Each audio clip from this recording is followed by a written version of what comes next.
and something I feel it's something, it should be common knowledge. It should be one of those things like, everyone knows like Surah Al-Fatiha, everyone knows a certain hadith.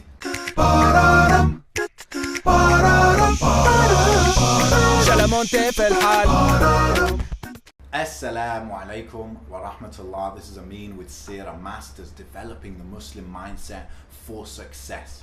This video this week is it's on a mindset principle that has affected me deeply.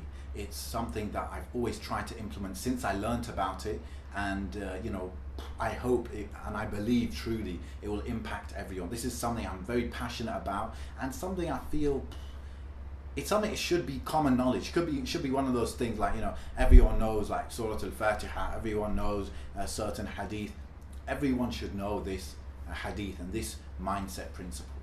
Let me start off with a short story. So I was working in London, and on my way to work I would have to take a bus, then take the tube, and then swap from the tube to a train, like a suburban train. Okay, now everyone knows like buses in London, they're like every 3 minutes, and the tube in London, it's like every 2, 3, 4, 5, 6 minutes maximum. Okay, so it's very flexible. You don't have to plan too much. You just go outside, get on the bus, because there'll be one there coming soon. Same with the tube. But the train, it came every 15 minutes, this particular one. And what that meant was, when I'm getting to work, I have to kind of plan that part, because if I miss a certain train, I'm going to be late for work, or I'm only going to get there 5 minutes before really I should get there. And so I try to be early. I'm trying to do the thing, ihsan and all of that. And what that meant was that I had to be strict. I had to catch that certain train. If I miss it, I've got to wait 15 minutes, which puts me in the danger zone. Okay, and so being the Arab I am, sometimes I was late, but so many times something miraculous happened. I would get on the bus, I was like, oh, I'm late. Basically, looking at my time after doing this journey so many times, I knew, looking at my watch, I knew that I was within 1 minute of missing the train. Like, there's a very big chance I'm gonna miss this train. I'm gonna be late for work. Okay, so I'm on the bus, and there's nothing I can do on the bus, right? I'm trying to get to just go, like I can't control that. Same with the tube, get to the tube station. Oh, look at the time. Oh, I gotta wait 3 minutes for the tube, even though 3 minutes is nothing, but it was down to the second at this point. Okay, and already I was stressed. Already I wanted to kind of show the people at work that I'm serious and stuff. I'm Muslim in the end. I've got to show a good picture. So there was kind of that stress building up. And what I tried to do in that journey, on the tube, on the bus, where I had no control, isn't it? I was not driving. I could not control the timings of the tube, whether the wait was 1 minute or it was a 4-minute wait for the next tube. I can't control any of that. And that's where submission to Allah comes in. Really, it feels like coincidence, right? But no, Allah writes when that train and you will meet. So I'm thinking, what can I do? Okay, I can't drive the bus. I'm not driving the bus. I'm not controlling the tube times. What can I do? And then I remembered the famous, at least in my world, the famous hadith, the hadith Qudsi, where Allah says, Ana inda dhanna abdi bi. I am as my slave expects of me. I am as my slave expects of me. Now, when I first came across this hadith, I thought, okay, like, what does that mean exactly? Should we kind of project what we want of Allah onto Allah? But I found this little pamphlet, this little small book about it, and it's explaining it, and it changed my life. So I'm sitting on this bus, and I'm expecting the best of Allah. I'm expecting that the train, because the final train, the suburban train, sometimes it would be delayed. Okay, it would be delayed even sometimes by 5 minutes. Okay, I'm expecting that to happen, or I'm expecting something to work out so I catch that train.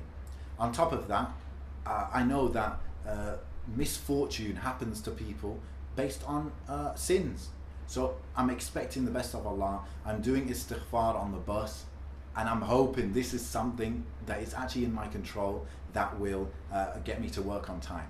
And so I'm rushing, I'll get off the bus, I run to the tube, and the tube it's like an average arrival time, like 2 to 3 minutes waiting there. I get on the tube, I get out the tube, I run to the train, and honestly, when you apply this hadith of expecting the best of Allah, you need to have certainty. Okay, just how we believe with certainty death will come, and we believe with certainty that the Quran is the word of Allah, we need to have certainty that Allah will give us the best. Okay, and so I've got this kind of vision in my mind. I kind of visualized that I'm gonna arrive at the station, and the train should have gone like a minute ago, but somehow I'm visualizing that it's late, that the train is delayed that day. And lo and behold, I get to the station and it was delayed. And it said it's coming in 3 minutes. And I'm thinking, subhanallah. Now the miraculous thing on top of that, you could say that's coincidence, but the thing is, this happened multiple times. Like I said, look, I'm Arab, yeah, I'm often late, but this happened multiple times.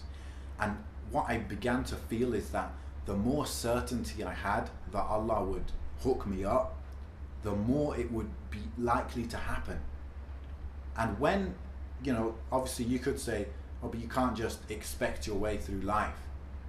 Yeah, you can, but if I was to arrive at that station and the train was gone, then I flick the switch to gain access to my gratitude side of my brain, which is, I don't know what would have happened if I got on that train. Yes, generally I know getting to work on time is a good thing. That's what I'm going to aim to do, because I know that is good. That's, you know, rationally, logically, even Islamically, I know it's good to get to work on time.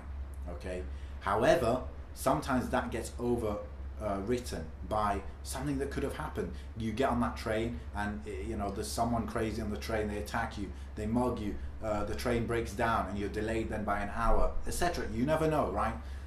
So that's what I would have done if I arrive and the train is gone. I would switch to gratitude straight away. But the point is that when I had certainty that Allah would give me good, it just worked out. SubhanAllah, somehow it just worked out. And I started applying this to my dua as well. When I make dua, it's like, this is gonna happen. It might take a year even, it might take 10 years, but this is definitely gonna happen.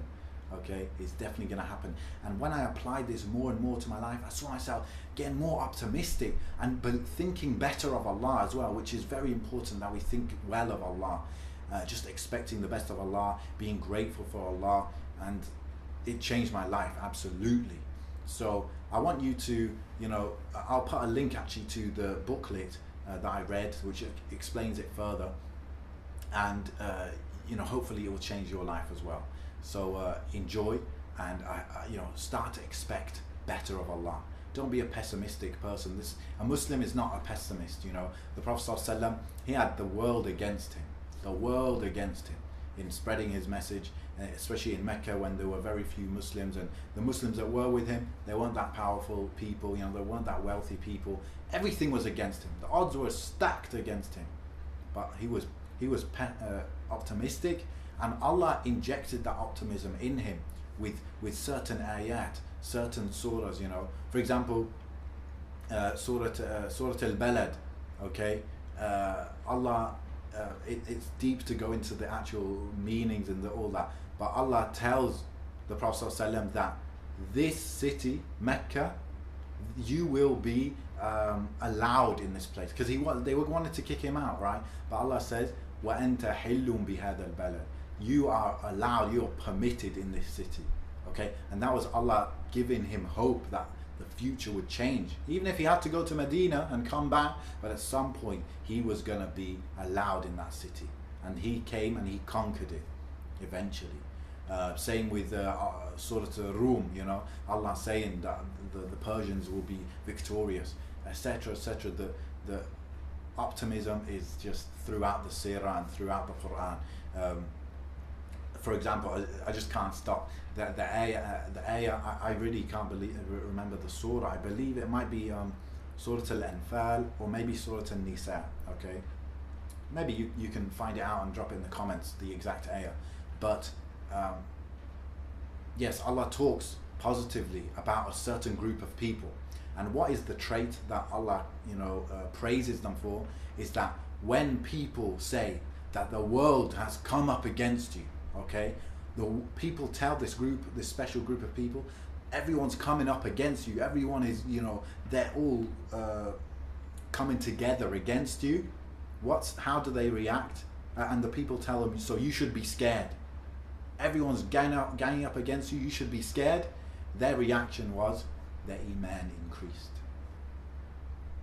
Their iman increased when they were told to fear that all these groups of people are ganging up against them, okay, and they can't see a logical way out, but their iman increased, and Allah praised that group of people.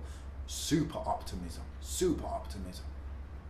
So hope you apply this principle in your life, this absolute optimism, this expecting the best of Allah.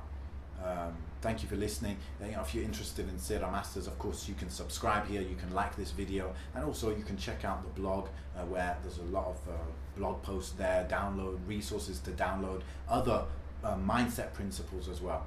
So assalamu alaikum wa rahmatullah.